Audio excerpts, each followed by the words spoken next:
Alright! Le mois de mars, on a eu l'idée de faire un défi 10 000 mètres rameur. Voici quelques. Là, en fait, il reste 8 jours. Non, c'est pas vrai, 7 plus. Ouais, 8 jours au mois de mars. Puis là, j'avais pensé vous faire une petite vidéo sur comment, quelques éléments techniques sur le rameur à considérer quand vous faites votre 10 000 mètres. Okay? C'est ça. J'ai un rameur avec moi. On va avancer ça un peu. Alright. Première des choses, tu sais, des fois qu'on fait des entraînements variés, c'est-à-dire avec différents mouvements, peut-être des swings, des thrusters puis du rameur, je recommande de ne pas strapper complètement justement les straps du rameur. Mais dans ce cas-ci, oui. Okay? Quand on rame 10 000 mètres, on est assis dessus pour 40, 45, 50 minutes. Alors, bien important de se strapper comme il faut. Okay? Quand je dis strapper, c'est attacher les pieds correctement. Okay? Le damper, l'idée, le 10 000 mètres, de ce que je remarque avec les athlètes que je vois ici le faire, les athlètes, mais les clients, c'est que le damper, c'est à force de faire des 10 000 mètres, on va être en mesure d'améliorer sa performance, okay? Pour toutes sortes de raisons. Mais moi, je pense qu'il va avoir avec l'inconnu, c'est-à-dire on rame rarement à cette distance-là, mais à longue, à force de le faire, on remarque des points où est-ce qu'on peut s'améliorer. Okay? Puis parmi ceux-là, des fois, le damper, c'est-à-dire la résistance sur laquelle vous allez mettre votre rameur, il y en a qui vont mettre ça à 7, 8, 9, 10 pour les garçons, puis les filles peut-être autour de 6, 7, 8. Okay? Même 6, c'est peut-être pas un petit peu. Okay? Les éléments techniques, juste quelques-uns, je n'ai pas la prétention de dire que je vais toutes les visiter, mais quelques-uns que je trouve assez frappants. Okay? Premièrement, l'efficacité du coup, okay? L'efficacité du tirage. Ce qu'on veut, là, point A, il se trouve ici. Point A, la fois où est-ce que le tirage s'initie, et le point B va se trouver ici. Okay? Par exemple. Fait qu'à tout moment, si ce tirage-là n'est pas efficace à 100%, c'est sûr que là, ça va paraître. Okay? Parce que je pense que c'est autour de 50 coups, 500 mètres. Fait que 500, on tombe à 100 coups par 1000 mètres. Donc là, on tombe à peu près à près de 1000 coups au total, okay, pour ce 10 000 mètres. Okay? Fait que si on perd un petit peu d'efficacité, 1% sur chacun des coups, bien là, on peut voir qu'au fil du temps, bon, ben là, on peut perdre la vitesse un petit peu, ou même ça peut être un peu, disons, exemple, si on a des compensations musculaires, bon, ben, exemple, un dos un peu rond, ben, ça peut finir par être douloureux. Okay? Fait que première chose, c'est point A, point B. Des fois, ce que je vois, c'est des gens qui tirent sans vraiment intention de tirer le temps. Okay? Ce que je veux dire par là, c'est que il y a un genre de. Vous vu le petit vacillement, là, dans le fond, le bâton qui fait un petit peu un mouvement haut en bas, juste parce qu'on est mou un peu dans le tirage. Bien ça paraît peut-être pas, mais de un, ça vous ralentit, mais de deux aussi, c'est peut-être moins bon un peu dans les poignets et les coudes. Okay? Et quand vous tirez, essayez le plus possible d'avoir une ligne droite. Entre le moment où vous commencez et finissez le tirage. Donc là, on va finir de même, on va aller du bout. Okay? On essaie de rester droit. Surtout qu'on tire dans le rameur, on a une bonne prise assez ferme dessus. Okay? Ça, c'est pour ce qui est du tirage. Maintenant, il y a la longueur du tirage. Okay? Alors, évidemment, plus c'est long, plus votre tension est longue dans le rameur, là, plus vous allez avoir la chance d'avancer constamment puis plus vite. Okay? Potentiellement plus vite. Okay? Fait que si vous commencez à tirer ici, vous ratez la chance un peu de commencer un petit peu plus en avant. Fait que là, le petit, peut-être, moi, à peu près 20 cm que vous allez gagner. Le 20 cm que vous allez gagner, avec ça, il va finir par paraître, encore une fois, sur 40 minutes de fond. Okay?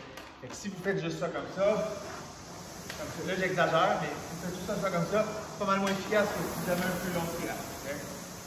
Fait qu'important d'aller chercher tout le long. Il y a une fonction sur le PM5, ça c'est le moniteur, sur le PM5 où est-ce que vous voyez la durée de votre coup en mètres.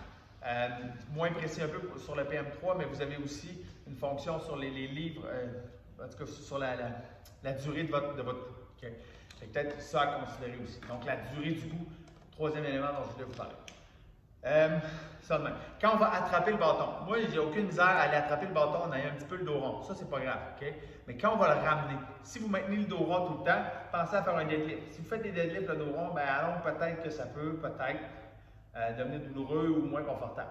Fait que sans nécessairement tomber le dos droit une fois qu'on l'attrape, ben, c'est le catch qu'on appelle. Quand on attrape un peu la tension, une fois qu'on atterrit ici, le petit moment, le petit point de tension, moi, ce que j'aime bien faire, c'est switcher mon bassin. Mon bassin est un peu vers l'arrière. Aussitôt que je m'en vais attraper le bâton, mon bassin va venir vers l'avant pour commencer à tirer. Fait que mes épaules ne commencent pas à tirer quand vous voyez mes hanches, mes épaules ne commencent pas à tirer ici, mes épaules commencent à tirer quand je suis là. Fait que j'arrive pour attraper, je vais toucher quasiment mes fesses à mes talons pour aller initier la tension. Puis la tension, je l'ai dans mon corps quand je suis un petit peu incliné vers l'arrière avec la poitrine bombée. Okay? Donc au lieu de tirer de même, comme ceci, je vais tirer avec un tronc un petit peu plus bombé. Okay? Fait que ça, comme ça, je vais être un peu plus fort dans le tirage. Là, il y a différentes façons de faire. On peut avoir les fesses un peu plus en avant, on peut être positionné différemment.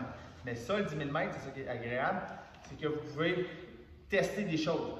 Peut-être qu'à rendu à 4 000 mètres, vous pouvez dire, OK, là, je vais essayer d'avoir les fesses vraiment en avant. OK? Tu essaies ça pour 2-3 minutes. Tu vois comment ça va, c'est quoi les muscles qui fatiguent, les dorsaux. OK, good. Là, maintenant, je vais essayer avec les fesses un petit peu plus en avant. Fait que là, peut-être que ça va poigner un peu plus le bas du dos, par exemple. OK?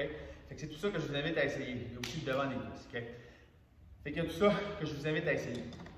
Tout à l'heure, j'avais une cliente dans le cours de groupe qui disait aussi, qui suggérait ça. J'ai aussi cédé. En tout cas, j'ai des clients ici qui s'amusent à, des fois, parce que c'est répétitif, quand le genou plie tout le temps dans la même direction, ça finit par fatiguer, puis c'est normal. Alors là, pour éviter la surcontraction des genoux dans la même amplitude, dans la même motion, on peut aussi essayer des fois d'aller sur le côté. Okay? Comme c'est ici pour donner une force. Ça, pour ce qui est de la tension. Donc là, on a vu le catch comme ça. Puis là, la fin du tirage. Donc là, évidemment, on a une position, moi j'aime bien une position inclinée comme ça. Je m'en vais jusqu'au bout. Quand on finit jusqu'au bout aussi, en dessous des pecs, j'adore ça encore une fois, parce que ça réplique un petit peu l'inverse d'un push-up. Quand on fait des push-ups, on a une coude comme ça. On évite d'avoir les coudes vers le haut. C'est la même chose pour le rameur, je trouve à mon avis. Parce que quand on finit là comme ça peut surutiliser la musculature du cou. Puis ça peut, à long, finir par être désagréable, voire même inconfortable, voire même douloureux. Okay? Fait que d'éviter de ramener de même, c'est un cue que moi je trouve intéressant, là, parce que ça peut développer des douleurs, surtout sur 45-50 minutes. Donc là, l'idée, c'est d'y aller comme ceci, en bombant le torse, en bombant le chest. Donc quand vous faites du row avec les dumbbells, la barre ou peu importe, ben, c'est le mouvement que ça réplique. Okay? Fait que voyez encore une fois comme un bench press. Quand on bench, souvent la barre va arriver en dessous des pecs, bien souvent pour la majorité du temps. Puis que, c'est ça. Fait que c'est l'inverse du bench. Okay? Comme c'est ici. On va finir jusqu'ici. Comme c'est ici. Puis là, des fois, encore une fois, des petits détails. Encore une fois, sur 45 minutes, à chaque petit détail compte. Fait que quand vous allez arriver, puis là, finir ici, avec le bâton, moi, des fois, ce que j'aime essayer, c'est un petit quickie avec les poignets. Okay? Puis ça a l'air niaiseux, mais quand on arrive ici comme ça, quand on tire normalement, sans trop d'implication du poignet, et que là j'arrive, hop, j'en finis avec un petit tweak, flexion du poignet, ça peut paraître le cadran. Ce que je vous invite encore une fois à essayer, c'est que pendant 10 minutes, vous y allez, là, vous dites, OK, les 20 prochains coups, je l'essaye avec une petite flexion du poignet, puis regardez comment votre temps s'améliore s'il s'améliore. Okay? Comme ça, vous allez voir un peu à quel endroit vous êtes en mesure d'aller chercher des secondes. Okay, là, c'est très axé performance ce que je dis là, mais c'est des petits détails, le fun à aller voir. Puis, pendant un effort aussi long, tu ne veux pas que tu tombes dans ta tête, tu tombes dans ta bulle un peu.